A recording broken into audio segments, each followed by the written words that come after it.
Hi, this is Mandy Leverett. Welcome to our CAN Summit series, Human Trafficking and Homeless, where we are breaking down the dozens of causes, multidisciplinary responses, and what you can do.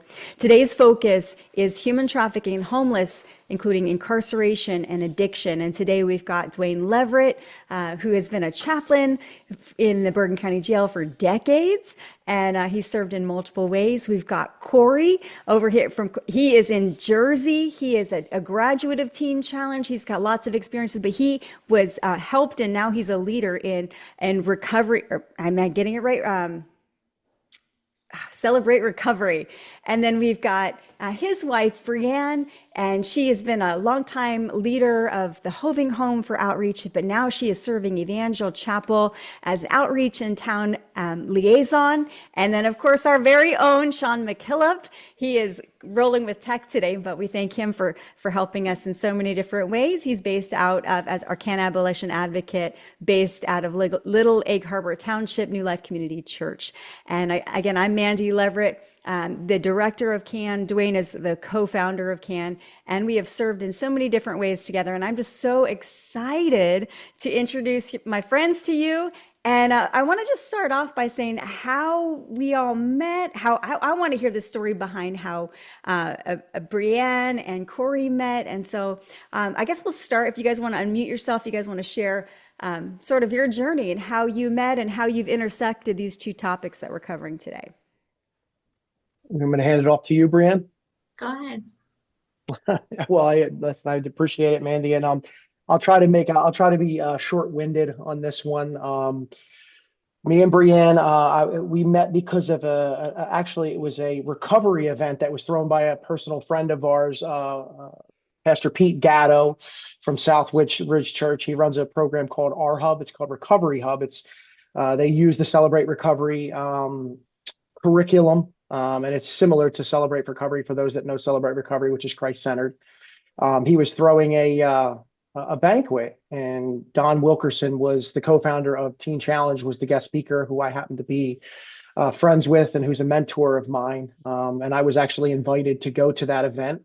And Hoving Home was also invited to that event. So somehow, the Lord allowed me to wind up at the table with Beth Greco, Don Wilkerson, and at the time, it was Brianne's boss. What's her name, Bri? It's Megan. Megan Callie, yes. And Brianne got called over to the table for something, and Megan Callie introduced myself and Brianne to one another.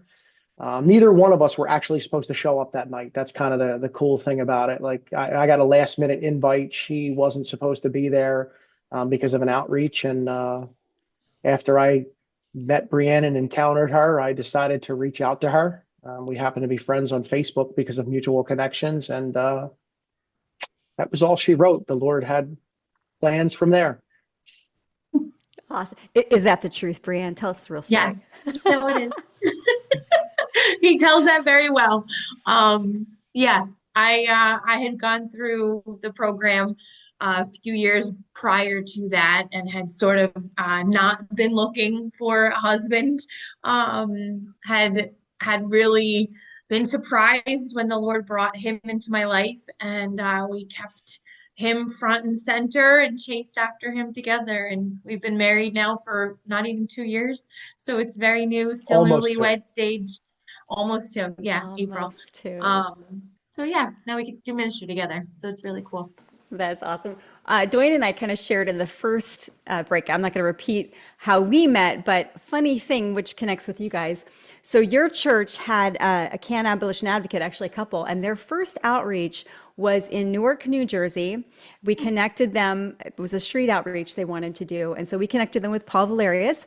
Pastor Paul Valerius, I went to Bible college with him, and I ended up planning a church in Newark with him. And that's where I met Dwayne. He was the youth pastor. I was the children's pastor. So that all kind of happened. And then we planted another church and continued to do the different things that we do in anti-trafficking.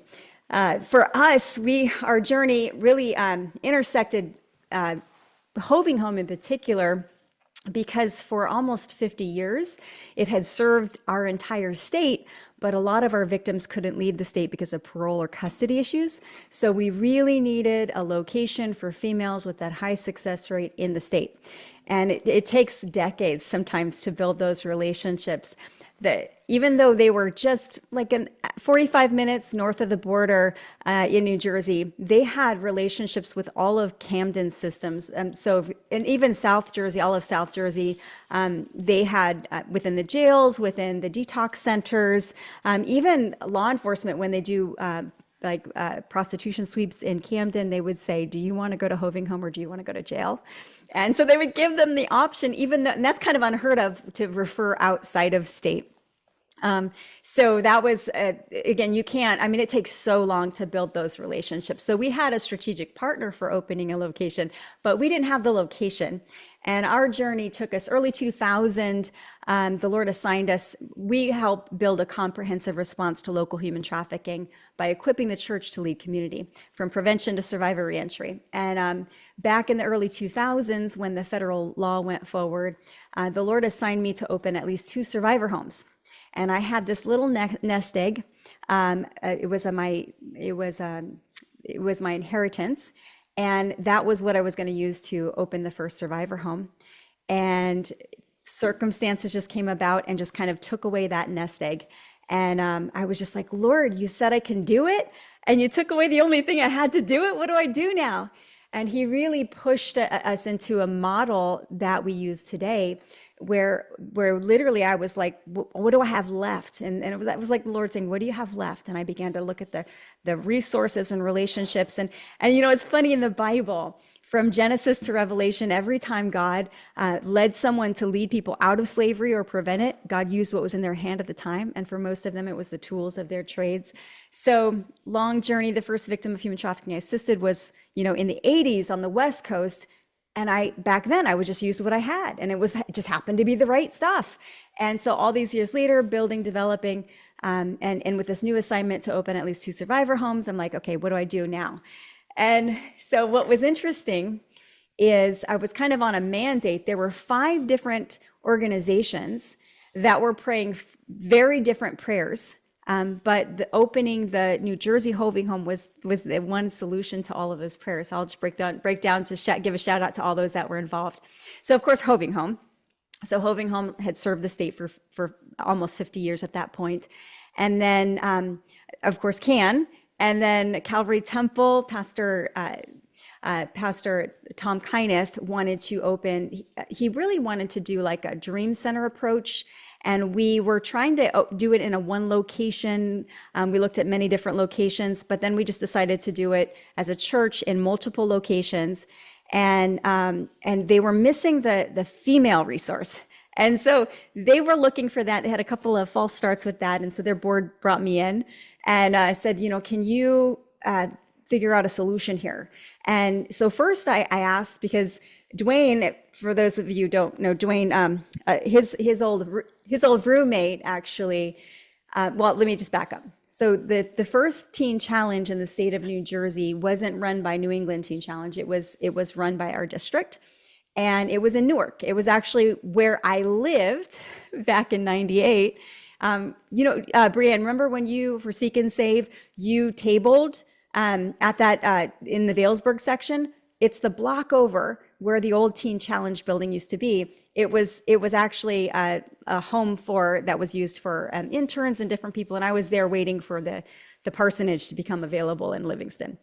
And so we were there serving. Fast forward, Dwayne's old roommate wanted to give, he's also a graduate of Teen Challenge. He wanted to give 80 some odd acres and a camp setting to the Teen Challenge in New Jersey. So our first ask was to say to our friend, hey, are there any spots on that property that are far enough away from the guys to facilitate females?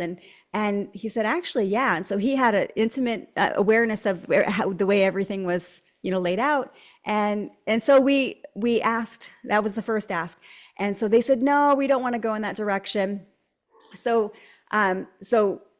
so Pastor Tom and his team, then we had, because we moved into this forest to spec a property, we kind of upended our lives to move out here. And because we were out here, we were alerted to the property where they are now, and it was turnkey. And that brings in the two other organizations that were involved. So Times Square Church, which ironically, when I was planting two churches, the founding pastor there and the founder of Teen Challenge was my pastor. And so, but he had passed on at this time. And so he ended up, before he passed, God put it on his heart to prepare the location there with a horse farm, which fast forward, I'm walking through this property. I learn about it because I'm out in the middle of the country, obeying the Lord, specking a different property to see how difficult it would be to build a survivor home. And I'm walking through this property with one of their staffers. And I just kind of say out loud, man, this has everything on my wish list except a horse farm. And she said, you know, it's funny you should say that, because before Pastor Wilkerson died, God put it on his heart to clear out the whole upper level, to prepare it for a horse farm. And that was even better because then they had the option. So we had our strategic partner. So those are the 5 different organizations. And they were praying, Lord, send another ministry here to use this property, keep this as holy ground, setting captives free. And so it was just a very unique situation. And I was just the random person that God used to bring in all those resources. So that was the answer to prayer. We had a funding stream that would have paid for most, if not all, of the property. We had a strategic partner. We had the location. And so we moved into that forest in July of 2016. And then it was open and operational in December of 2016, initially as a lease. And it was just bringing those organizations together. If you know the story of Teen Challenge and Hoving Home, the founders of Hoving Home were working with David Wilkerson when God assigned them to open the first female-only home and the first model in natural settings and the first model in a mansion. So that if anybody watching wants to hear the testimony behind how the Lord built that resource, you can go to YouTube and just look up the Bentons, John and Elsie Benton and Hoving Home, and hear their story.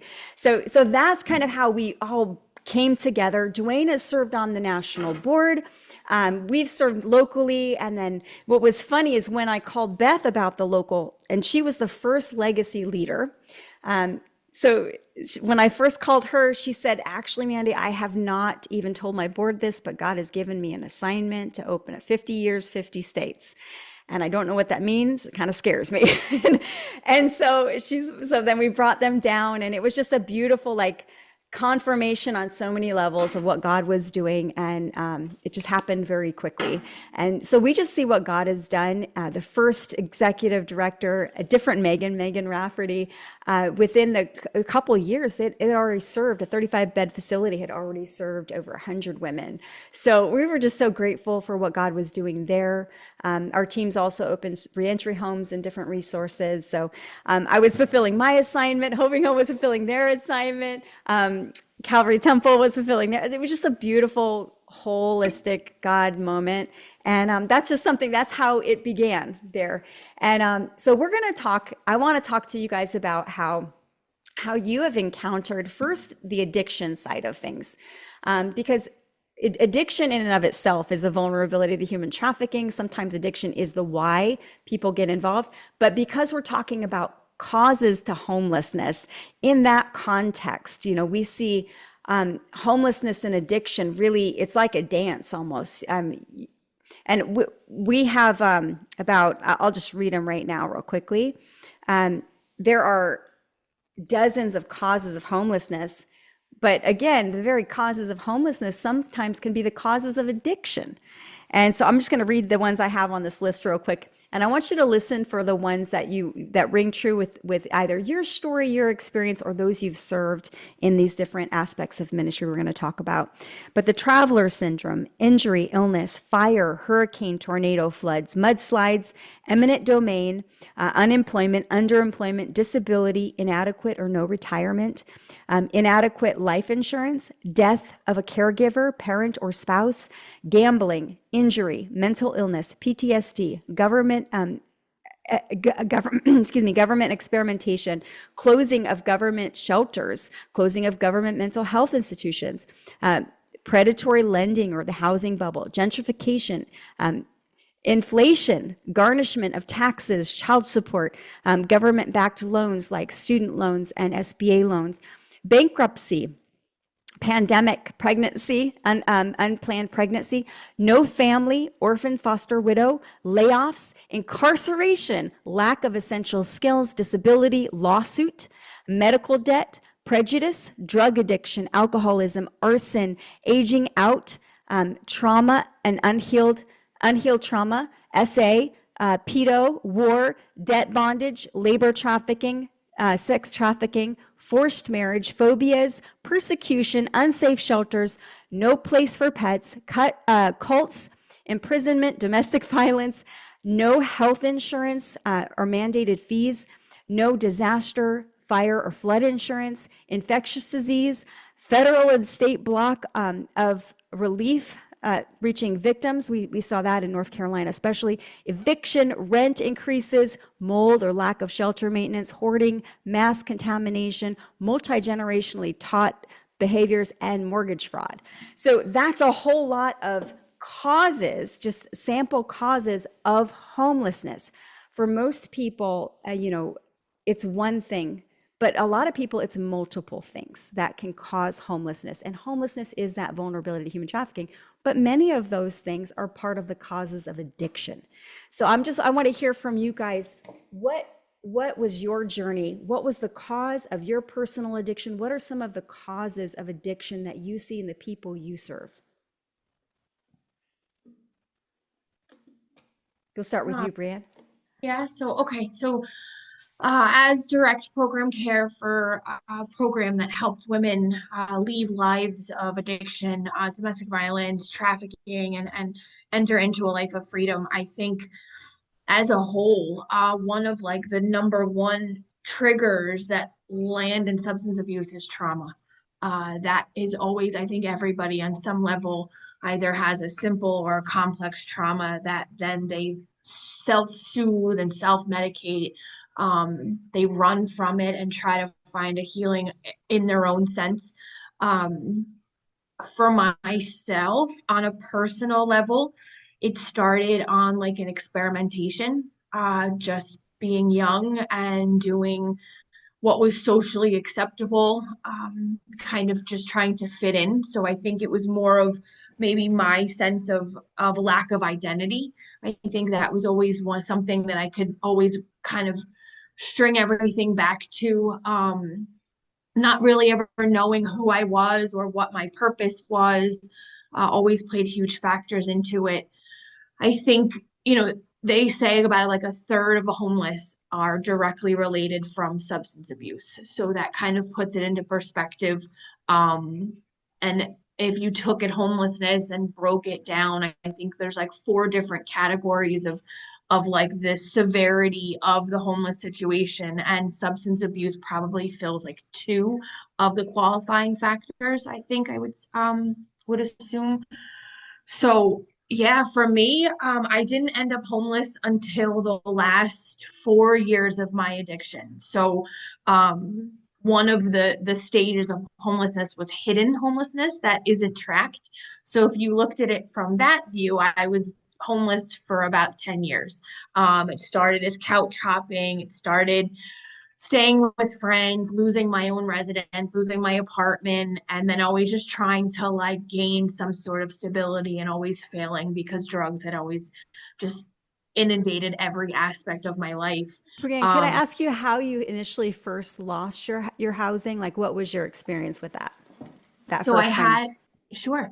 I had my own apartment and I was working at an animal hospital. And because of my substance abuse, which had started to progressively spiral, I was caught stealing drugs from the animal hospital I was working at.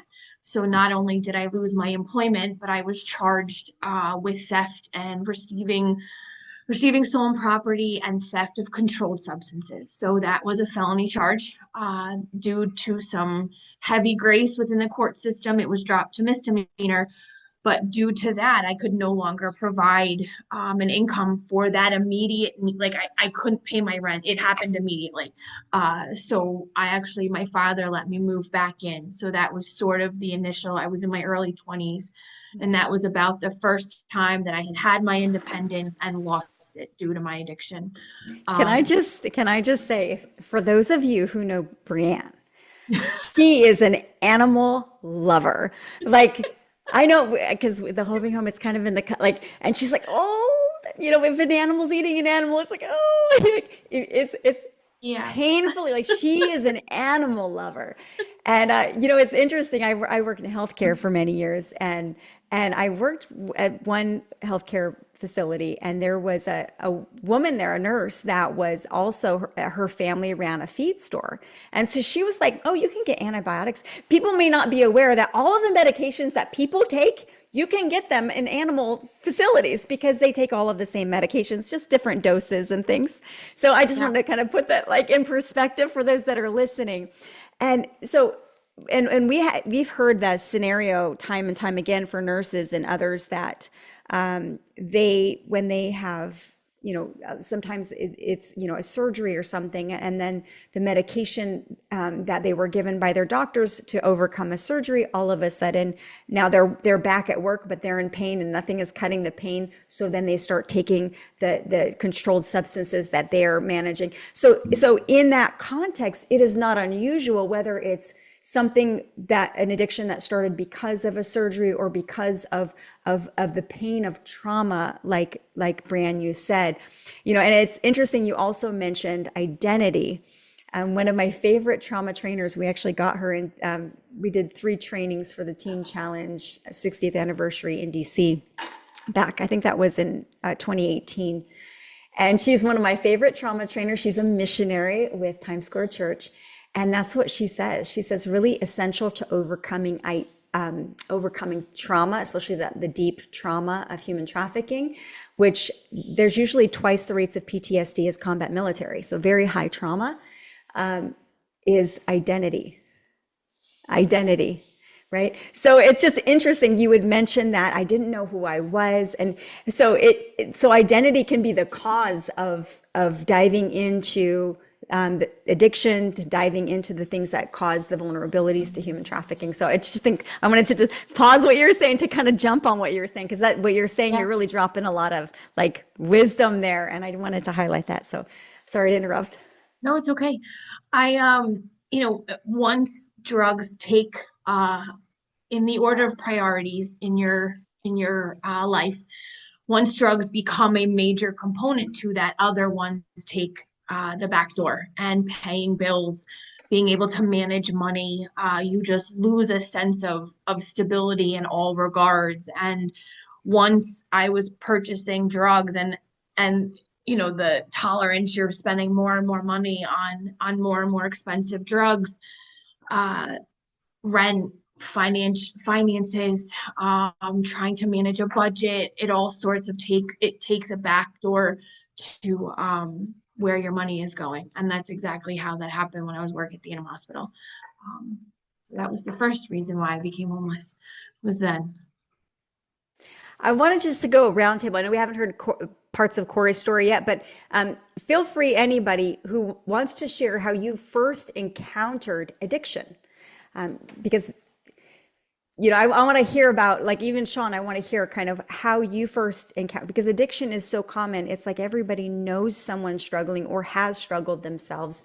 And so it's super common. So I just wanted to open that up to everyone, but I want to hear from Corey as well. So was that my intro?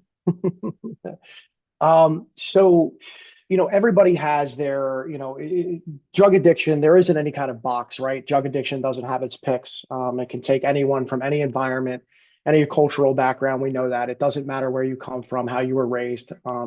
Addiction can affect any household. My story kind of starts extremely young. I had my first encounter with drugs and alcohol when I was 9 years old.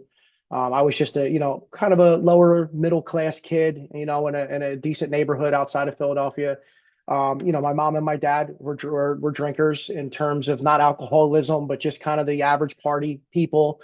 And we had a full-size bar in our basement, and that's kind of how it started with me. It wasn't any kind of like, Bree did mention kind of traumatic experiences and stuff like that. For me, it just started out as a young kid watching mom and dad have parties and sipping the beer cans and stealing their cigarettes and smoking cigarettes, on the way to school in the morning.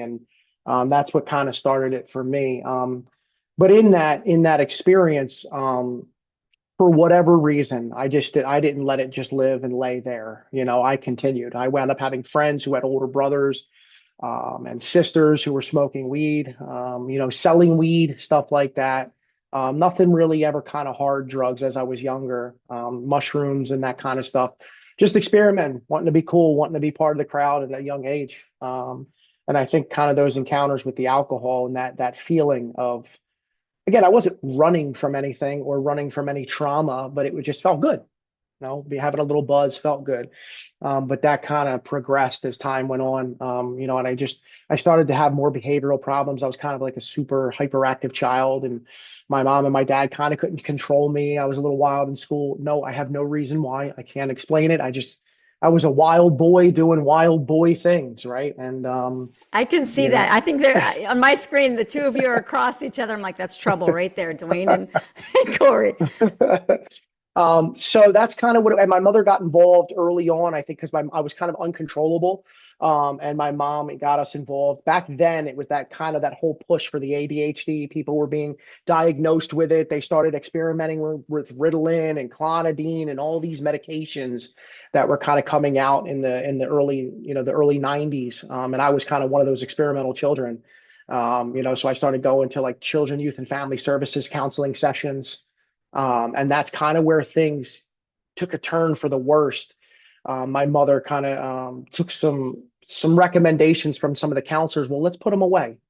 Let's put him in a boys' home. Let's see if this boys' home will help him out. And from the age of 9 to 18, I probably was in over 15 juvenile placements, group homes, rehabs, those Corey, kind of centers. I don't know if you are aware about the legislation that just went through. Paris Hilton was the front of it, but addressing those kind of group homes, reformatory homes for either, in her case, the wealthy, but also foster children are being put in those situations where a lot of things happen in those group homes. Now you went like from, what these suggestions were. What are some of the things that you experienced that made your situation worse in the group homes? Or in the context of what you just mentioned? There was definitely and I don't want to say violence that I saw. I want to say that there was definitely some extreme restraint procedures that were done to some of the children. I think some of the staff members were definitely a lot rougher on some of the children than they could have been. I was a victim of some of that. Probably got tossed around a little bit harder than I deserved to be. I was a little scrawny kid back then. So there was that. I personally didn't experience or see any children get sexually abused or anything like that. I heard about some of that stuff that took place, later on. I started hearing about stuff like that.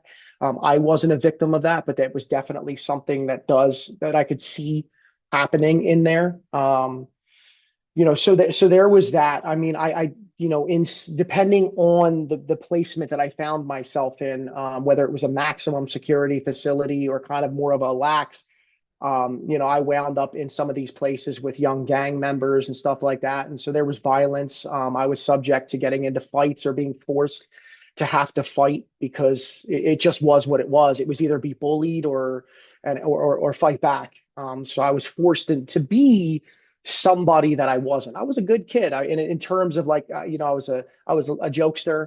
I had a good personality, liked to make fun and laugh and joke. But I was forced into situations where I had to defend myself from being bullied or picked on or beat up so there were those kind of experiences. And as I would go away for a certain period of time and then I would come home, and instead of like changing for whatever reason, I just decided to go back to the old friends and get high and drink and cause trouble. It didn't have the effect that everyone thought it should have on me where, oh, this will scare him and wake him up. It almost just became a pattern for me, and I never fully like matured or grew up. I actually kind of just became the kind of kid that knew how to survive. And I kept surviving those situations. And because of that, it ultimately led me to incarceration in adult prisons. Um, I mean, that's a long story right there, but I found myself after I turned 18 and I was no the system let me go at that point because I didn't have any criminal charges. It was just children, youth, and family services. I was free kind of to do my thing as an adult, but I had no adult skills now.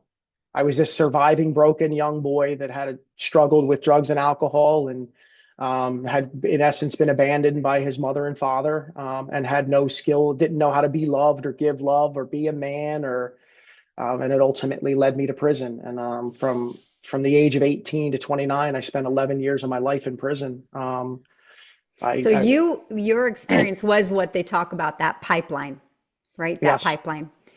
We're gonna dive deeper into the prison and incarceration situation. I've got a video I want to share before that, but before we get to that, I just wanted to hear kind of where Dwayne and Sean, where you first experienced addiction, as far as seeing it for the first time. I mean, really, because if you look at our history, my parents' generation, the sexual revolution and the drug revolution kind of happened at the same time, and they destroyed families and just created this, I mean, what we've experienced now, where it used to be you'd hear about drugs. I'm from Southern California, like kind of where the epicenter of where a lot of it happened. But now it's so prolific. It used to be not in the rural communities, and then the meth labs and all of that changed all of that. And so it really is, it's kind of like everybody knows someone. But where did you first encounter, like maybe your first encounter with someone addicted, Sean and Dwayne? My experience with the two young girls that I rescued from human trafficking, I don't think it stemmed from anything with addiction, but you guys really hit on the point of family. And there was strain in both of those families, from the parents to these young girls, in both cases.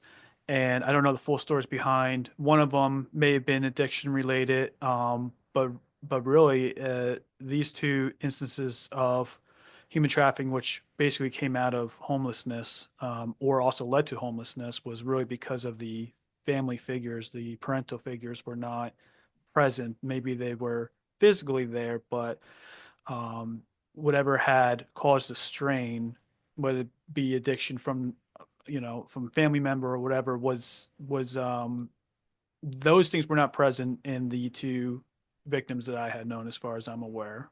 But I'm sure with addiction, a lot of times you can hide certain things. So, but my experience, person with addiction is, I didn't have anything like that in my surroundings. So, I can't really speak to that part of it.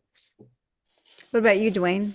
What was your Oh, first my, experience? I mean, we didn't have anything. I didn't have anything in my direct family, but my cousins were, we would go down to Baltimore and Maryland area. And my cousins were, very into one of my cousins later had to be put on, was it methadone or whatever, because he had done so much. But I was pretty much younger than them, probably 10 to 12 years younger than them.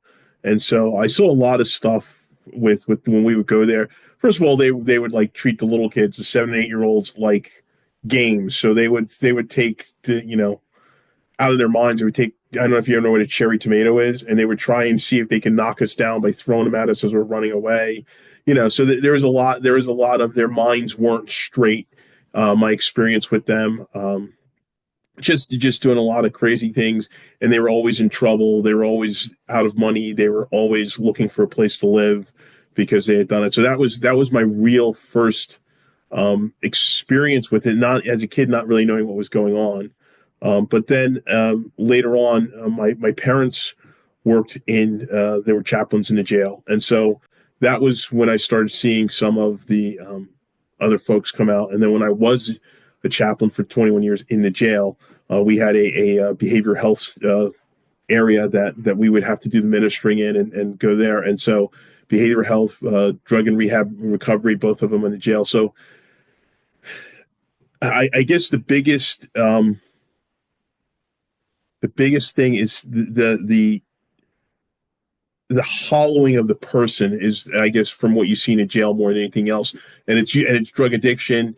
But when you look into somebody's eyes and you know that they're just almost gone, there's not much there. They don't have lots. They don't have a lot happening or going on in their thoughts, their mind, and you just know it's for lack of a better word, the spirit is dead.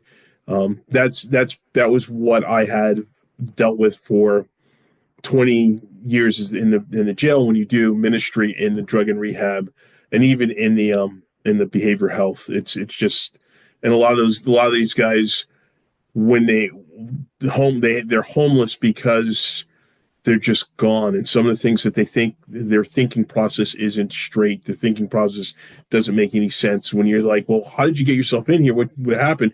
Oh, well, I did this, I did that. And like, what were you thinking?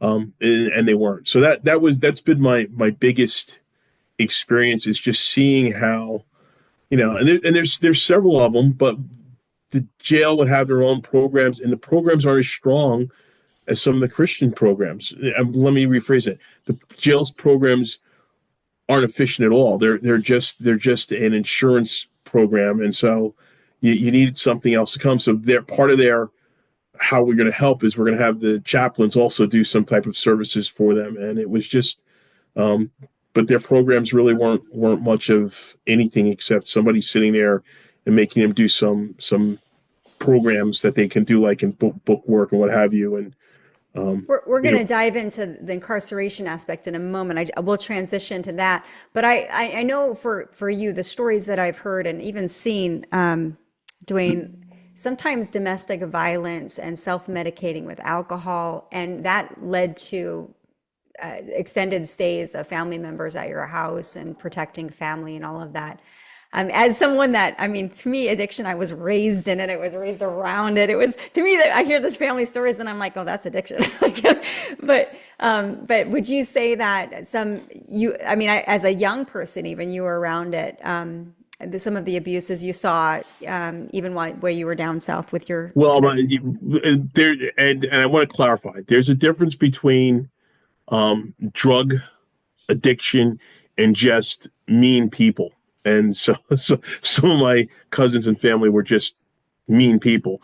And so a lot of that came through, and because of, I'll just say, my uncle, sometimes my cousins were addicted because they were dealing with just some mean people who had been treated. They're actually treating their kids better than they were treated when they were growing up. And so you have this cycle of in families of just, down south of not sexual abuse, but just abuse, and then the children get involved in drugs, and it's a cycle that almost continues. One of my cousins hadn't seen his son once he turned 18 for like 4 or 5 years, till somebody passed away and he saw his own son. So it's just that cycle that came through the family on one side of the family. Yeah, and I say that because there's a family, when you have my grandfather, not my grandfather, my mother's grandfather was a Pentecostal minister.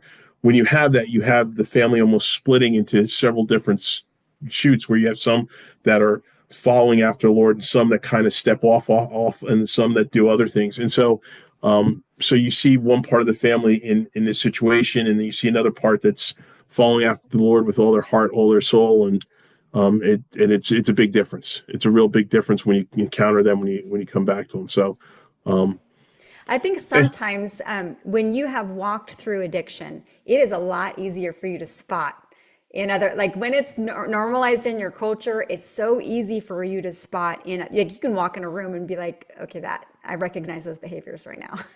like it's just like ingrained in you, right? I mean, could you say that it's true for you, Brianne and Corey? And like, I know for me, so I shared in the veterans event that we did, but my grandfather, who was the closest thing I had to a dad, he was a Korean War veteran, and he was a functional alcoholic for most of his life, and he stopped well into my teen years. But every father figure in my life had struggled.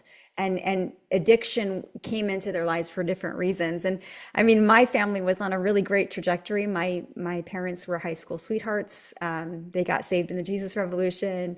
Dad went off to the military, not during the Vietnam War. It was actually protecting the Panama Canal from Marxist overthrow. And it was government experimentation, where they literally drugged our soldiers. And in fact, a 2015 article, soldiers were suing the US government to find out what kind of drugs that they injected in them, because they put them in padded cells and they hallucinated for weeks at a time. And that's what happened to my dad. And then he ran with the Hells Angels. But I got to know him when he was in prison. We're going to talk about jail a little bit later. But it was just something, I know Dwayne, when we got married, my mom got married again while I was in college, Bible college, and her husband relapsed and he struggled with all kinds of addiction. And when we got married, we went to the West Coast so you could meet the family. And Dwayne, where did you meet my stepdad? I met him through the glass. He was incarcerated. He and his brother were incarcerated, and so the first time I got to meet him was, sitting down and, hey, how you doing? I'm your stepson-in-law, and blah blah blah blah blah blah. And so it was different, yeah. And what's so cool about Ray, he went to in Eastern Washington, which ironically is where the founders of Hoving Home are from, in Spokane, and he got helped in what's called the ranch there, and he ended up helping lead it. And then our home on the other side of Washington State became like a reentry home.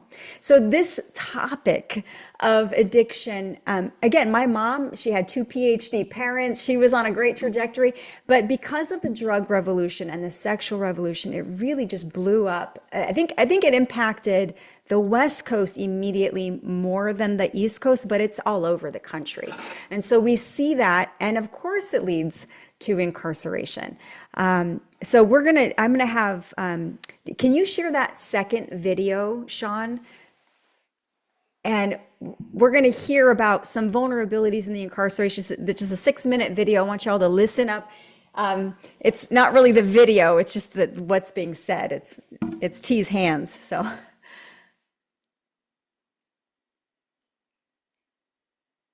Got it. As Sean, oh, there we go. Sean's getting that up. Okay.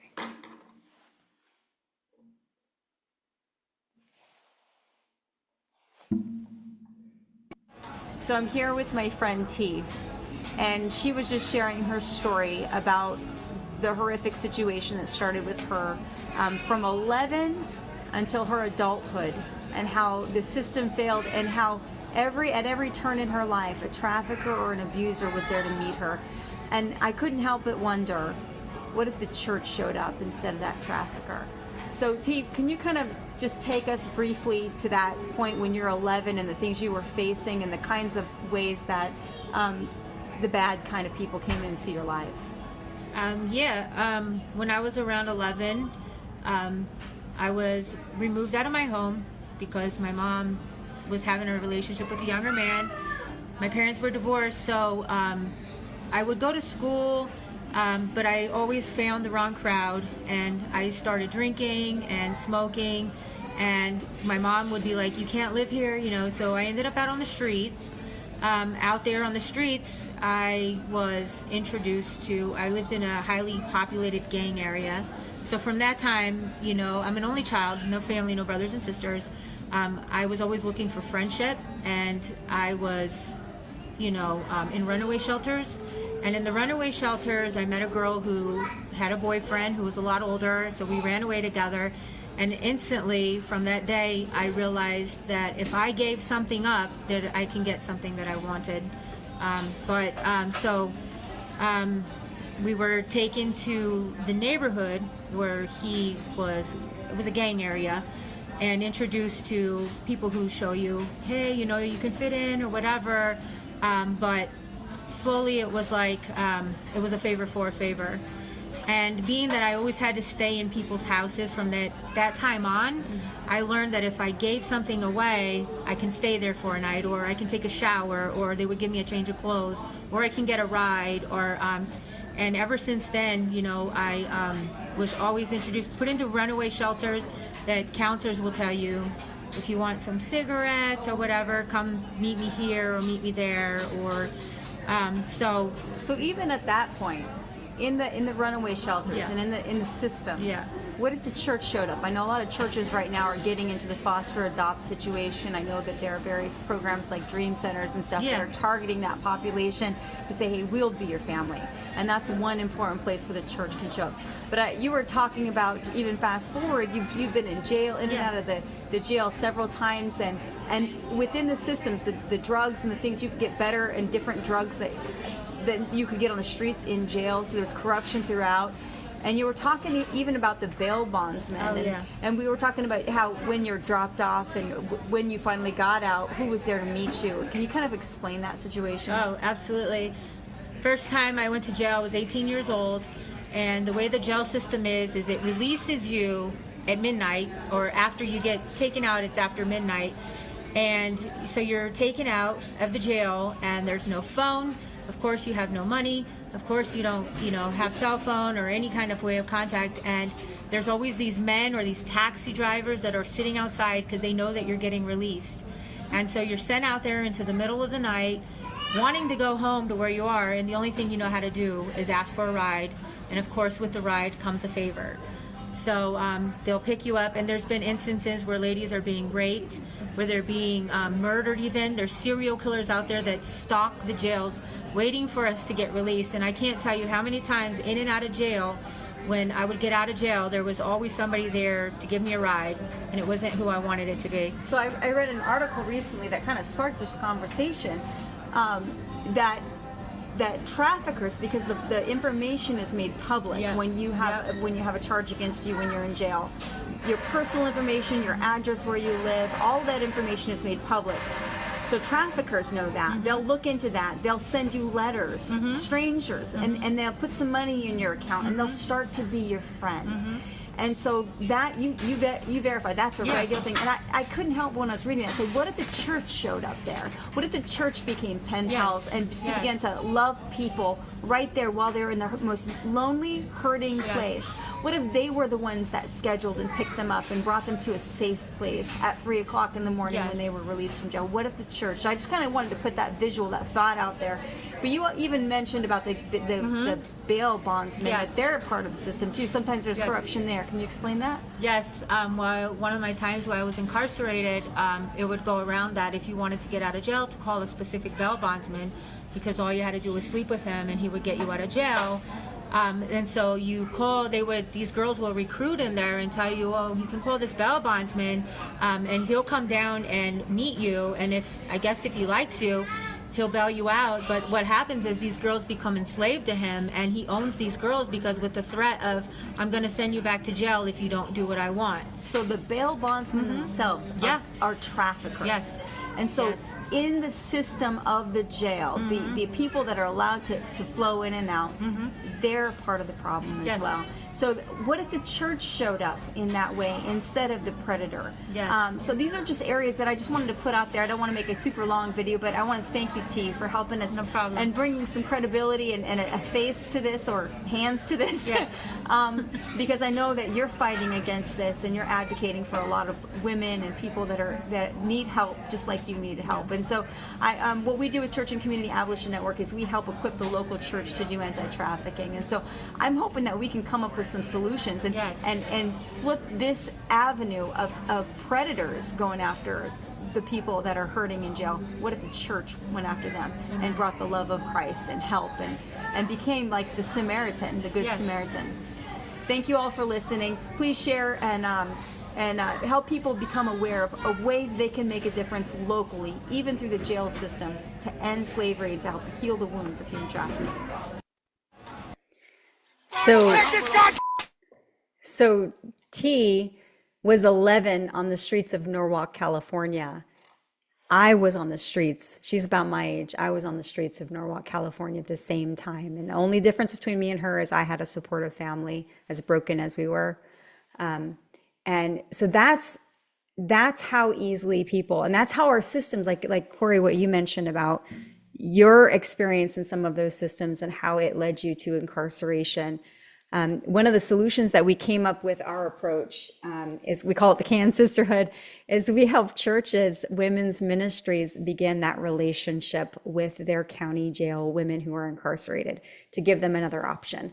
And so it's really so cool because it's just opened up the hearts of women's ministries to say, hey, our sisterhood is beyond the walls of our church, and the four walls of our church, and we want to expand it to women who are vulnerable.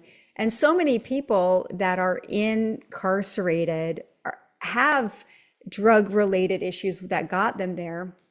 And not only that, but simply being incarcerated is a vulnerability in and of itself. So I just wanted to kind of jump on your story, Corey, your experience in incarcerated. Also, Dwayne, bringing solutions, and Corey, the solutions that you bring, including, again, the residential service provision that we're talking about, like the Teen Challenge, the Hoving, those kind of programs, they get over an 80% success rate.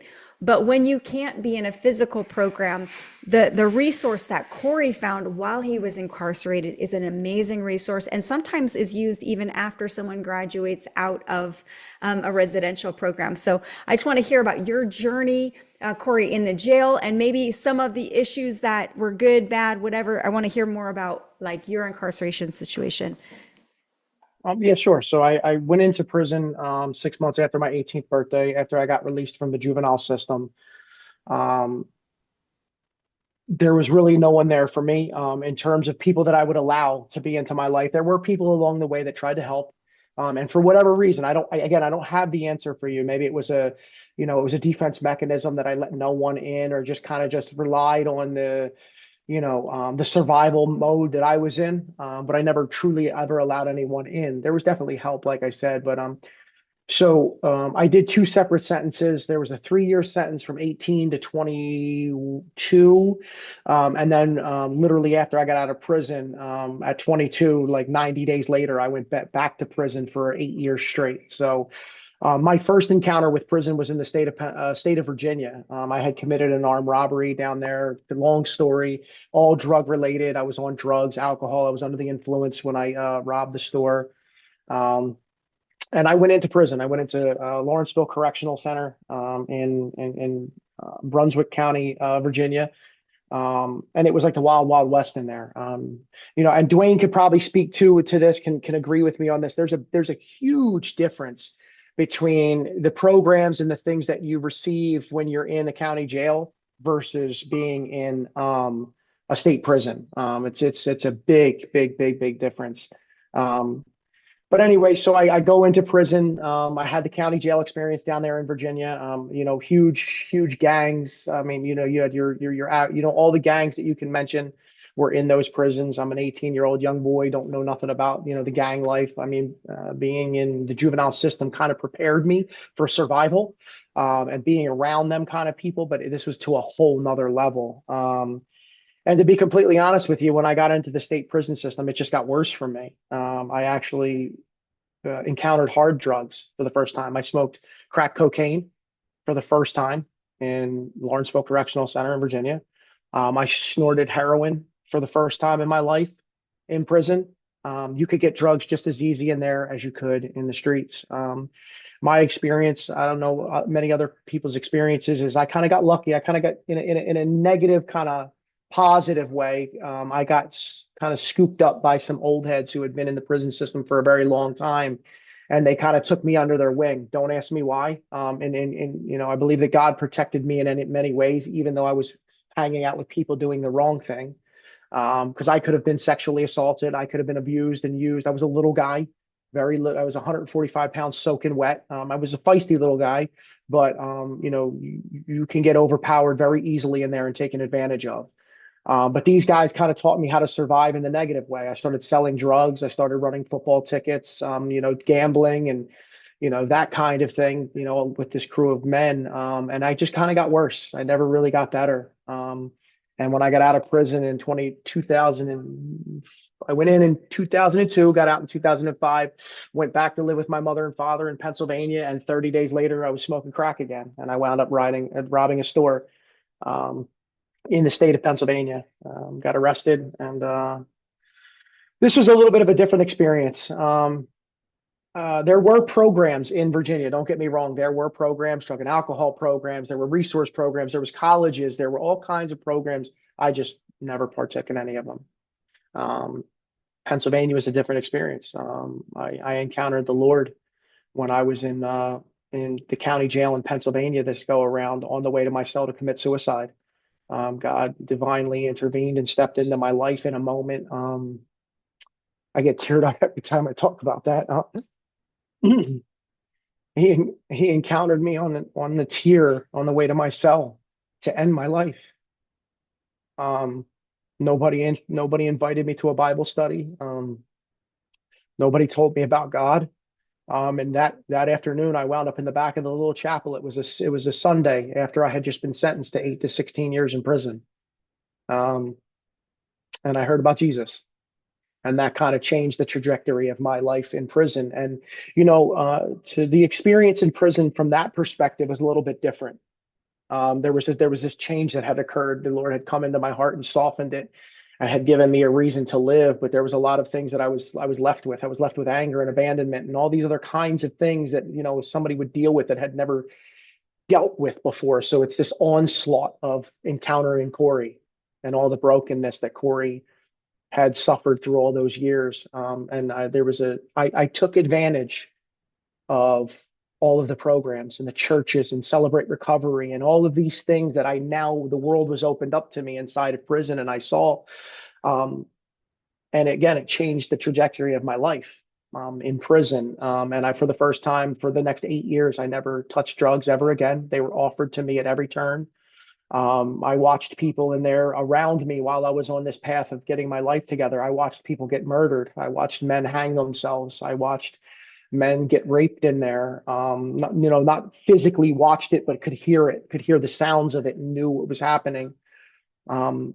Just atrocities, things that you just shouldn't be seeing as a human. I'm witnessing. It's literally like guerrilla warfare inside of prison, and there's nothing you can do but just try to be the best version of yourself, be a victim or be prey.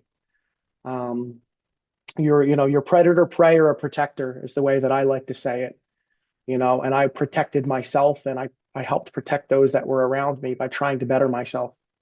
My experience in jail, in prison, that second go around was I just tried my best to set myself up for success by utilizing every aspect of every program that was available in there. And there are a lot. But like myself, that first go around, there are men in there that have no idea how to even bring themselves to take advantage of the things that are in the prison. They don't even know how to. They may be scared to. They may be being victimized and taken advantage of. So any sense of wanting to better themselves is stripped because of the environment that they're in.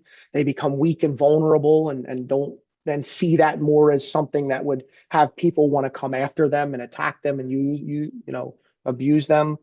But that was kind of my experience the second go around. I mean, there was just a turn in me, and it had to do with my faith. And people, you talk about the people where was the church? The church showed up in Celebrate Recovery. It was my first encounter, and I met men of God and from the streets. The pastors, I surrounded myself with the pastors in there, and men kind of serving the Lord. I did the best I could with what I had. It wasn't perfect, and there was still a lot of brokenness even when I got out. But there's two kind of worlds that go on in there. There's just the world of despair and destruction that is constantly swirling around. And then there is hope. And there are those that are trying to better themselves in the midst of all of that. So there is hope. So that's where we want to land, and what we want to kind of break down now: the hope, the resources that were helpful, how people can get involved with developing those resources or helping support those resources. I know, Dwayne, as a chaplain, you've brought in some various resources into the jail, and then now overseeing, for Bergen County at least, the all of the Protestant chaplaincy that is institutionalized from government. So bringing in hope, bringing in resources is an important part of that. And I just want to highlight in those resources, it's not just the individual resources we need for addiction recovery, but like Corey was talking about, you had to learn, because this started with a kid with ADHD. So all the things that you needed to learn how to live, you didn't get there, right? So you have to figure out, like reverse engineer, like figure it out from, after you, and then addiction itself actually stops us from progressing mentally and growing mentally. So all, and having to take advantage of resources, the very few resources that can be in a jail or a prison system. I think one thing Corey said that's very, first of all, jail is different than the prison. I mean, the jail is more transitional. So anybody doing less than a year, they're going to do it at the jail. Anybody waiting for trial, so Supermax, they can be waiting for their trial for 2 or 3 years if they've, allegedly murdered or allegedly done some very bad deals or something like that. So the Supermax are locked down. They're in their cell for 23 hours a day, and they get an hour out of their cell. And in that hour, they can make phone calls, they can play basketball, they can lift weights, or they can come to Bible study or services. And one of the things Corey said is many people would, and I think it's interesting because many people would be out on the street and they would not even consider the Lord until they were in a situation like the jail, because they are at the very bottom of their life, and many of them don't see a way out, don't see a hope, don't see anything like that. So we as a chaplains, we have the opportunity in that moment to bring the hope or to show them the hope, and there's a lot of resources in that, where we brought programs in with NFL players to spend 6 nights and really just work with them. There's one of the things that the chaplain we have, the lead chaplain that's there now, has a great field with understanding and discernment of bringing in volunteers and training them and being able to, so that, like Corey said, you can surround yourself with men. They can surround themselves with men of God. This isn't a jail. So there's a lot of resources. Some of them aren't as efficient or discipleship as they should be, but it's just a time where, and it's with anything. Sometimes people at the worst, whether it's in a hospital, whether it's in a jail, whether it's out in the street, whether it's in human trafficking, whether they are so far from what they thought they would be when they were a kid, or where they're just so far from that, and they have no hope. And that's we have the opportunity to bring them hope. So and going to what Mandy was saying, it's not just the church jobs, but it's our jobs as those to reach out, to be, instead of waiting for somebody else to pick somebody up getting out of the jail and knowing that they're going to be trafficked or abused, whatever. Yes, the church needs to be there. The church needs to look at the chaplains in a jail, look at the inmates in the jail as their church. And if they don't see it that way, don't see that is their Jerusalem, then they're not going to be able to meet or touch or bring the hope of the Lord to the people that are in it. And the prison's a little bit different because it's not transitional. It's a set. People are doing their time there. It's more of a program on where you go, what you do, what have you. So from our perspective, the prison's a little worse than a jail because there's more opportunities to do, because you have a regular schedule, more opportunities to do some more brutal things to one another within it. So I don't know if that's what your question was, Mandy. Can we talk about, yeah. But again, with everyone's situation, you're not just an individual that has struggled with addiction when you're incarcerated, or even in a program outside of incarceration. Sometimes you can continue to do the rest of your sentence in a program like a Teen Challenge, like a Hoving Home. So there's an opportunity. Again, those things are connected. But many people are parents, right? Many people are spouses, right? So understanding the resources that are, so having sustainable housing, having a pathway forward, right? in spiritual, in addiction free, but also in these very practical areas. What are some ways, Corey and Brianne, that you've seen help you or people you've served, either while they're in the incarceration period or in the recovery home period? And then Dwayne, also from your end, what are some helpful resources? I know some people will schedule when they're incarcerated to avoid being outside in the winter. So like, people are incarcerated for all sorts of reasons. They're not always, we're talking about addiction and incarceration. Sometimes addiction is why we are incarcerated, but they're really two separate topics. So the people land in jail or in prison for a lot of different reasons. So they need resources to sustain them to avoid homelessness going out. Again, we're this conversation, which is pretty broad, is we're focusing on homelessness, but again, these issues can cause homelessness, can cause human trafficking, incarceration can cause addiction. They're so intertwined. But within the context of the recovery home and the jail or the prison, what are the things that helped you spiritually, but also practically prepare yourself for reentry? For the context, and Corey, you're a dad, and what addiction looks like and what it feels like I can tell you on the other side as a kid of a dad that was addicted. I'm sitting here right here, I've got this, I don't know if it'll pick it up. This is a wallet, a leather wallet my dad. It's the only gift my dad ever gave me other than my name and my DNA.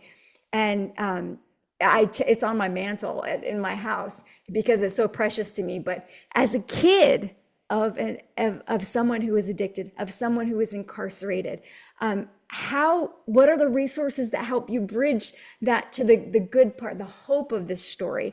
And so if those that are watching this later or even now, if they're in a situation or they have a loved one and it just looks hopeless, like, again, all of those fractures, all of those betrayals to each other, what helped you get from that moment to hoping to also building a sustainable path forward for those you loved in the context of all of the situations you were in when you were incarcerated?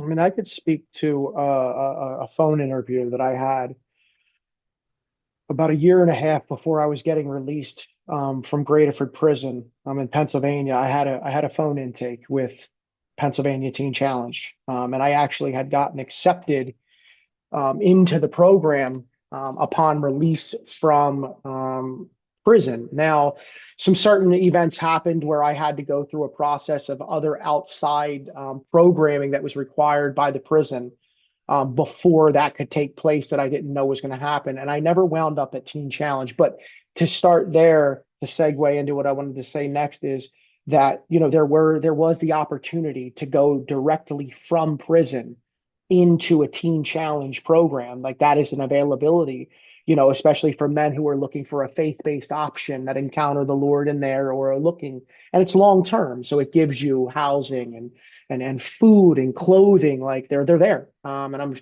I do believe that the Hoving Home, and Bree could speak to that, offers an opportunity similar to that.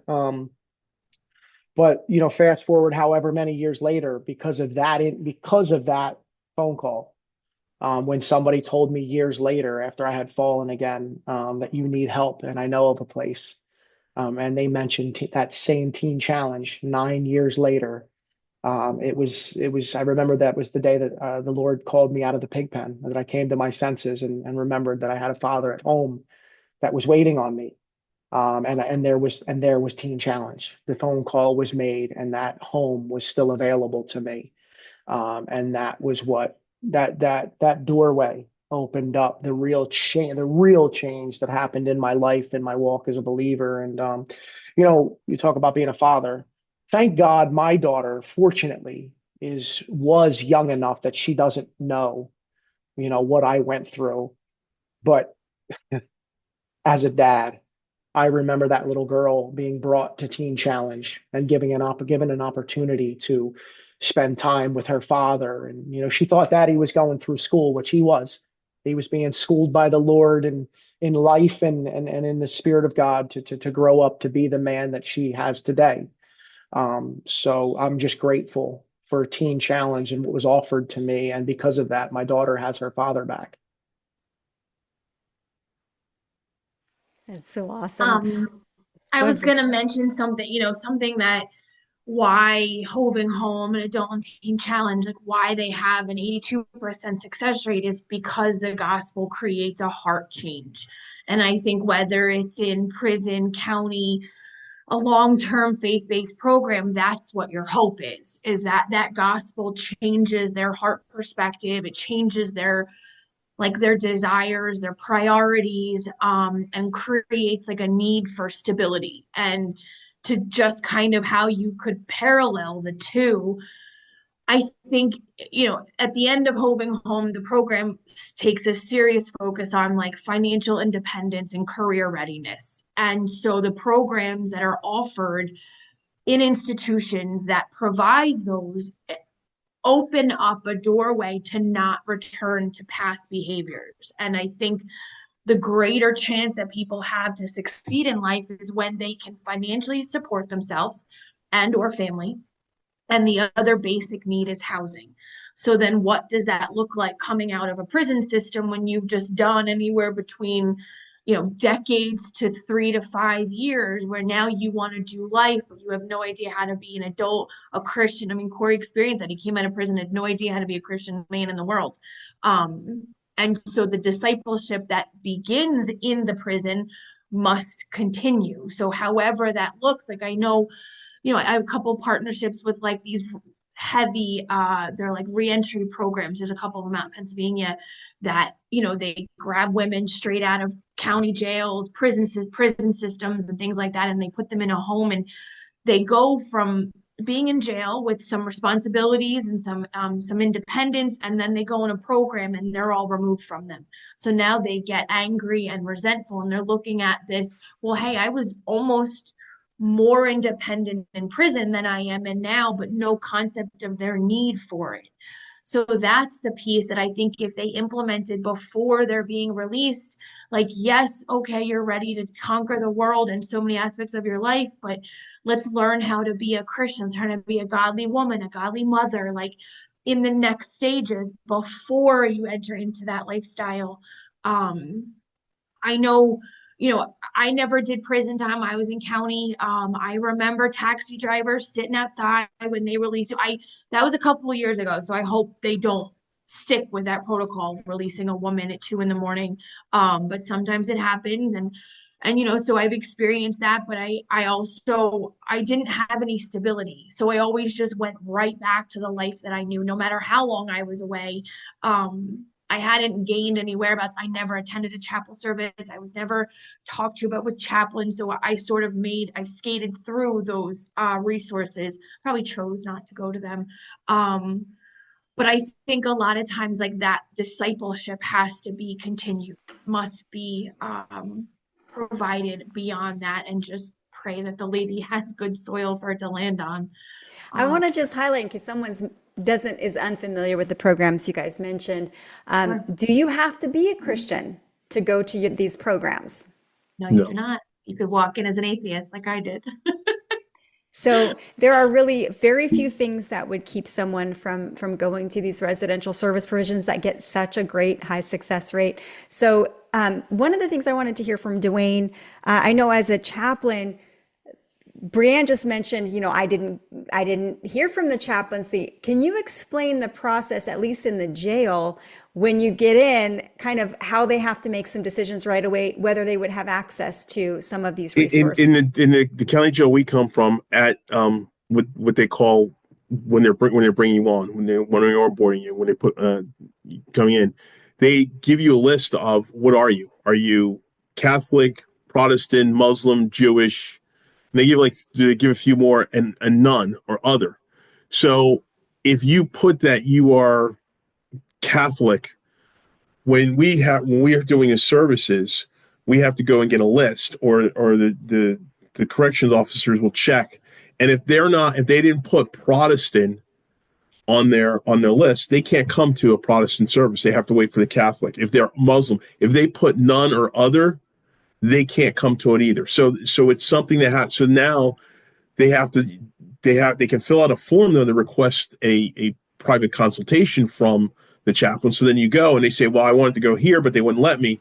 then you have to get a permission from them to come. And then once they come, you have to have them change that, and that has to be inputted into the system. So it's a very, so then you start getting battles, because then whoever has, I say battles, but if it's Catholic, Protestant, or the Muslim, start having more, there's more, for lack of a better word, budget, which comes to hours. And so it can get really confusing because people are trying to pull them through. The chaplains themselves, we are not allowed to proselytize. So I have to teach other inmates to ask somebody to come. I can't go and say, hey, you guys, I can walk in and say, this is a Protestant service. Anybody interested? You have to sign the list and have to get approved, and then we'll have you in a chapel in like an hour, right after lunch or something like that. But I can't go and say, I want to proclaim Jesus. You have to come and ask me about it and sit down and do it. So that's something that's different. One of the other things that I think is very important to kind of touch on what Brianne said, there is a lot of situations when guys are getting out and their family is in a Section 8 housing. But because they just got out of the jail, because unless it's a really light misdemeanor and they were over there overnight, but if they're any time, their family, if he goes and stays there, his family does not qualify for their Section 8 housing any longer. So now he can't go to his family. The same issue is going to stop him from most jobs, because when they do a checklist, they're going to do it. So he has to have a job. Many people come out, and what they end up doing is starting their own business, whether it's painting, whether it's mowing lawns, whether it's fixing cars, because they can't find work. If they have fees that they have to pay, or retribution or something like they have to pay to the court, they have to get a job. They have to stay out. They have to have a job to go back to parole. There's a lot of things. So one of the places that the church can really be helpful is finding, and we have a friend who, that's what he did. He would have the guys come out, and he had houses that they could stay at. And it would be and they were actually just getting a room, and it was very inexpensive. And if they didn't have a job, he would put them to work on his construction company or his lawn care company, just to kind of, I know it sounds like, but they had nothing. And so it's one of the things, but part of that is being in a house. You're in a Bible study every morning. When you come home right after dinner, there's a Bible study every night. There are rules in a house about being men of God and how you can do that. That's the only way. And many of these men, to what we're saying, a year later, 18 months later, even though they have their own freedoms, because they have these house rules, they're a little bit more stable. So that's another thing. The other thing is, because he's out and his family's doing something else, he doesn't feel like he can take care of his children or see his children, because he doesn't have any money to see his children. He's back, and then if he falls behind on his child payment, he could be back into jail. So it's a cycle, and where the church can be the most and have an opportunity, like Brian said, you don't have to be a Christian. If we could stand beside these people and say, look, I know you're coming out and you need a place to stay.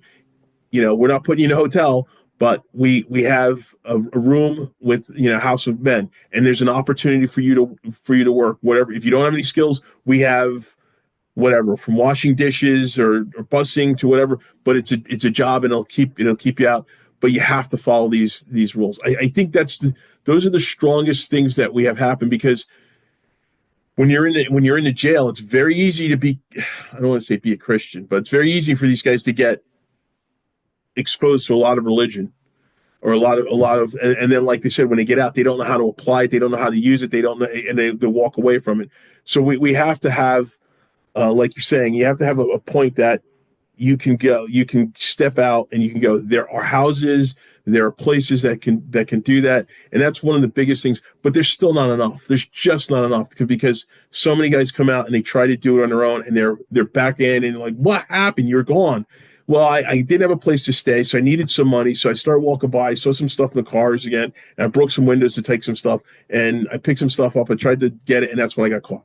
And they're just going back to what they knew, because they're trying to survive. And so we as a church have to really come up upon and be upon these people, whether they're Christian or not, because that's what we're supposed to do. Be, for lack of a better word, be the good Samaritans to those who are getting out of jail, even though they're not Christian. But as we move these resources into maybe they don't exist. There are some jail systems that don't, or incarceration systems that have a lot of resources, and some that don't have hardly any. I remember there was a lady she didn't know she'd been a survivor of human trafficking. She came to the program just for addiction recovery, and then heard about human trafficking and realized that what happened to her was human trafficking. But she ended up, a judge in another state had something against her. So she was put in the county jail awaiting extradition. She was a new believer. She was on a good trajectory within the program. And so it was very discouraging because she was overcoming a lot of trauma. So unfortunately, in this jail, we had pastors and chaplains in that jail. But because of some of those systems that Dwayne mentioned, we couldn't get to her, and because they had kind of a different way to do things, they didn't actually have. They had a social worker instead of a chaplaincy department. So it was just very convoluted. And your civil liberties, you're supposed to be able to have access to faith resources, to buy like these things that you're supposed to have even when incarcerated. But for whatever reason, this individual was denied that. And she sat there for 2 months, and we were fighting to get in and get her resources and help her and advocate on her behalf. We actually had a judge in another state that advised her family exactly what to do. But that judge said, actually, this judge that is extraditing you and took you out of the survivor home. This judge is known for doing this, and he's kind of an unjust judge. This is what another judge said, but he said, have the family do X, Y, and Z, and that's your best hope. And we did, and you can't have a better advocate than a judge. And so the family followed all the resources, and they didn't work. And so I was actually beginning my what's called itineration time, and I was raising people up to be part of what we call CAN 24/7 prayer, where we shoot out prayer requests and we have people praying all around the clock, designated times. And I only had about 7% filled up, and I shot out that prayer request. Now, mind you, we had tried to get in with judge advocacy, with chaplains, with local pastors, all these things, and I knew there's civil liberties here. At just nothing was working though. And so I ended up putting out that prayer request that like within a day and a half, really. That judge changed his mind. He said, not only can she return to the recovery home, but she can go nowhere else. And so she came out, and toward the very end, we were able to get her a Bible. And so she came out, and we're like, oh, she's going to be so discouraged. She's just been through so much injustice, and she's already gone through a lot of trauma. And she came out, she was telling stories about, she's like, I found other victims of human trafficking, and I let them know that they were victims of human trafficking. And then I finally got a Bible, and I started reading about this Paul guy. Do you know Paul? Did you know he was in jail? And she was identifying with the Apostle Paul in her experience. And we were really thinking, oh, she's going to be discouraged. And she came out more affirmed in her faith because of this trial that she went through. And we saw, but the power of prayer to kind of shift that so she could return to the high success rate program is amazing. And so, but a lot of times there are blocks. And when we, as from the outside, bringing church resources and people and recovery resources into systems that maybe they have blocks against them, or we have to learn those systems, right? So we could figure out who we need to talk to and why this doesn't work that way. And the law says this, but this is what's happening. And so sometimes we have to kind of work multi-pronged. You got to remember the jails are overseen by the sheriff, and the sheriff is elected.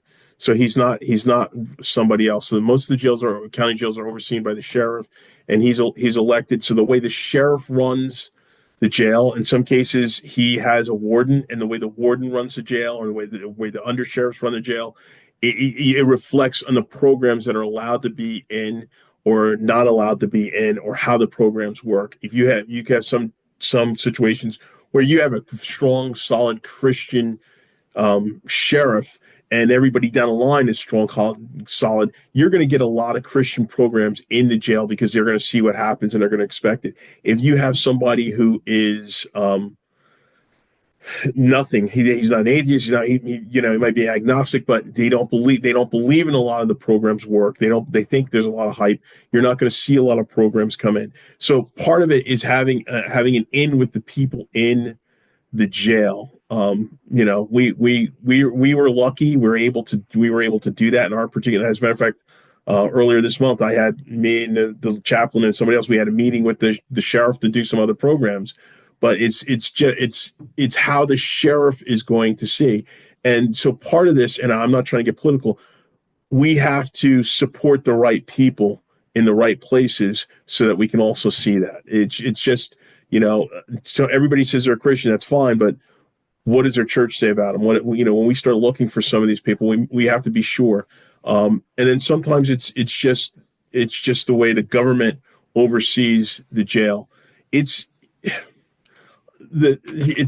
interesting because there's so many times when you're working in it and you have something, things don't happen. There's lockdowns. There's a lot of issues that go on, and you're trying to get things happening in jail. You're trying to see people. You're trying to do this, and it doesn't seem to work. And the Catholic chaplain would always say to me, he would look at me, and he's got this. He goes, "It's a jail first. You got to understand, it's a jail first. So their safety, their security, their processes are going to trump you. Understand that it's the power of what you bring, but they may not. It's a jail first, and so you have to work within the parameters of the jail. Even getting Bibles into the jail is people have no idea how difficult. People will be, hey, I got a few Bibles. Can I give them to you today? No, they have to come from the binder or whatever, sure, the book binding company. They have to be sealed. They have to be paperback.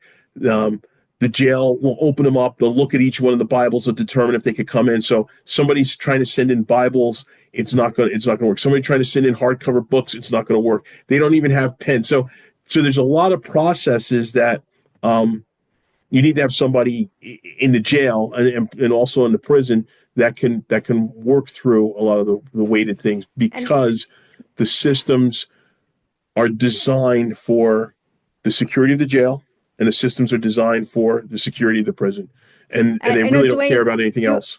And that's really important because, again, we're adapting to try to figure out how to get resources to people, keep the pipelines open, and help people in longevity. But you've got people in the jail that you're going to trial. Sometimes they can pass a message, and you don't know what that message, it has a coded meaning that could be a hit on someone. So even how we serve those that are incarcerated, we have to comply with the rules and the laws. And I know you've had experience with some chaplains and different people that did not comply, and really created, that's disrespectful to the system. It can cause shut doors to a lot of resources, and then also you can actually endanger some people. So can you just touch on that for a second? I know we just have like a few minutes left. Okay, real quick, we've had chaplains come in, and one of the things, when you're in a jail, you have an account that the inmate has for funds and what have you, and money. So he would be talking to some inmates, and then he would go and he would put money on their account. He would then also have conversations with their families. Yes, I understand he's inviting them to the church, but then he would also have long conversations over the phone with the inmates. And just so you know, there's no conversation, whether it's between the on the phone, whether it's between the glasses or whatever, that isn't recorded by the jail. The only movement is the bathrooms are not recorded for certain, but everything else, there's video, there's sound. They can go back 3 to 4 weeks easily into and look at certain moments. And so when they came to him and asked him why he had so many calls to the inmate, he said, "You got to understand what I do as a pastor." And they said, "No, you got to understand what we do as a jail." And they revoked him from being the chaplain right then and there. It had nothing to do with the overseers of the jail, and I mean the chaplains. It had to do with the jail security. So there's nothing that we could say or do. The other thing is, a lot of times family members will meet outside and say, "Oh, can you bring this into him? Can you do this?" And you got to say no. So, I mean, and you can't bring messages. You can't say things. Inmates will try and give you stuff to say, "Can you send this to my family?" No, I can't do that. I can't. So there's a lot of security that we have to right now, if you wanted to be a chaplain at the level, I mean, there's a difference between volunteers and you're on a schedule to go to a certain cell block and do a Bible study or have the freedom of the jail. There's a 2 week training program on how to. It's not every day, but it's how to work with the jail, how to work with the CO. Some of the correction officers, you would think are just another gang in the jail, the way they treat people and the way they act. So it can be very difficult. But the thing that happens is if you get their respect, everything, a lot of doors open up. I mean, I've been walking down a hall and called into a cell block, which is maximum security, and the CO said, "This guy needs you to talk to him." And the guy, I'm like, they're like, "Who are you?" And I'm like, "The CO said I need to talk to you." And you're talking to them, but they're maximum security. So you got the 2 feet, the yellow line, and you're screaming at the top of your lungs to kind of address them. But that's the way it has to be, because I can't get any closer to them, because that's the jail policy for somebody who is on lockdown and how it works. It's like anything. We have to move within the parameters of the security and the rule. If we want to go into the schools, we have to move within the laws that the schools allow. If we want to go into the jails, we have to move within the parameters the jail has. We went into prisons, we have to move within the parameters of the prison. And bringing the resources and having them is just something that we need to be able to do too. So So it is 2:30, and again, anyone watching, we want to answer any of your questions. We can answer them if you leave them in the chat, or if you watch this recording later, we'll do our best to answer your questions, because I'm sure this will spark a lot of conversation. But I want to give everybody, it's 2:30 right now, but I want to give everybody a moment to share maybe something that we didn't discuss, and you're like, this is really important for us to understand. One thing I'll say for addiction recovery, one thing, if you've never been addicted, one of the survivors told me one time, she said, "Mandy, you don't understand. People think, well, you go through detox and that's the hard part." She said, "No." She says, "When you're sober and you realize all the people you've hurt, that's the hardest thing. It's hard to stay sober because you remember how you've hurt the ones you loved." And so I just wanted to put that idea out there, because a lot of times we just look at the habitual cycle and we don't understand the why behind that process. And so we can become very uncompassionate, right? And so I just that's my idea. I want to go around the circle. If there's something, each one of you, if you want to share that maybe we didn't cover and you think it's important, we make sure before we hop off that we cover. I want to give you that opportunity. Corey, let's start with you. Okay. No, if I could just encourage, I know for me, it's just to never forget where I came from. And I'm blessed with an opportunity to daily, if I wanted to talk to men that are just like me. I'm still heavily connected with Teen Challenge. We do street outreach, me and Brienne, and if I'm given the opportunity to encourage and pour into someone's life, I do. They're not, there's no timing what's the word how am I trying to say this? Like, just take the time to remember where you came from, remember your struggles. And if you get an opportunity to share with someone who's right in front of you, just do it, That's good. Brienne, do you have a last thought?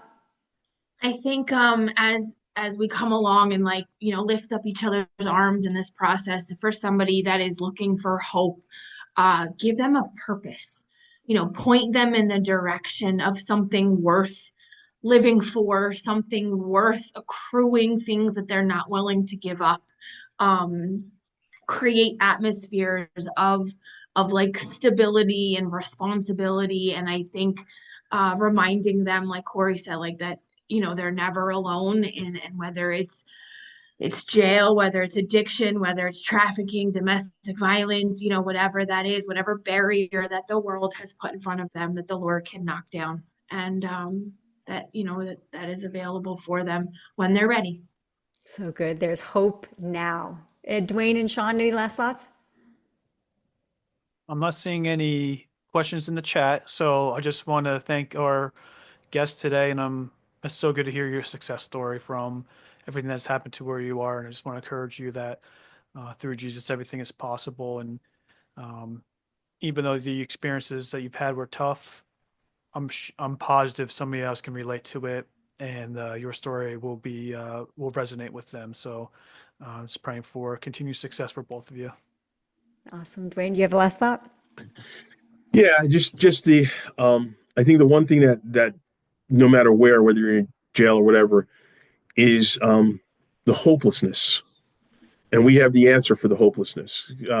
Some people for lack of a better word, like in a twinkling of an eye, they've done something that is stupid and they're in a place they've never been before in the jail, or they've done things in their lives. And part of it is they think that one, their life is over, or two, they think that they can never be forgiven.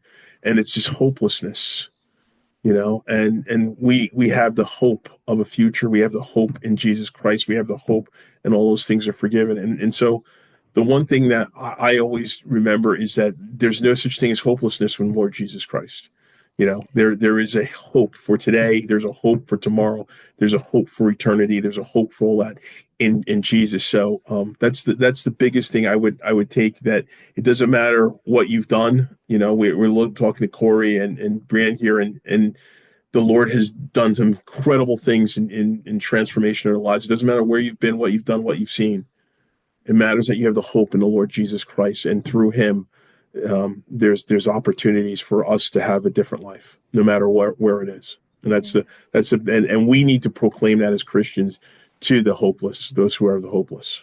Nothing is impossible with God. Brianne, would you mind praying us out? And we will end today. I want to invite anyone. The March 8th, we are doing, the next talk is on foster care, aging out, that kind of thing. It's multi-pronged. We want to invite you to be part of that solution and that conversation as well. Brianne, you want to close us out in prayer? So, Father, we thank you, Lord. We thank you that you are sovereign, God, and that your rule is over everything, Father. So I just thank you for opportunities like this to grow and learn and to fellowship and mature, Lord, as we continue on to aid and support one another and everybody who is struggling, Lord, in a journey of freedom, Father. So I just pray a blessing over everybody that was listening or everyone that will be listening, Father. I thank you for their hearts to serve you through a kingdom mission that you've given us, Lord. Each one of it's so different, God, but it all has one heart, and it's yours. So align us with that perfectly, Father. We thank you for what you've done each one of our lives, and we bless your holy name. In Jesus' name, amen. Amen. Thank you, guys. Amen. Thank you to those who attended. Bye.